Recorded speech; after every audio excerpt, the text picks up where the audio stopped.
Welcome to History's Hiccups, Part 42. In 1483, the mysterious disappearance of the princes in the Tower shook England.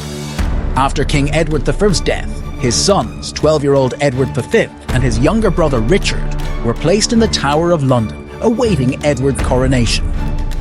However, they vanished, sparking one of history's greatest mysteries. Their uncle, Richard, Duke of Gloucester, then seized the throne as Richard III, leading to suspicions he had the princes murdered to eliminate rivals. Centuries later, in 1674, two children's skeletons were found in the tower, potentially the princes' remains, deepening the mystery. This tragic tale, woven into the fabric of the Wars of the Roses, remained an enduring enigma of betrayal, power, and intrigue in medieval England.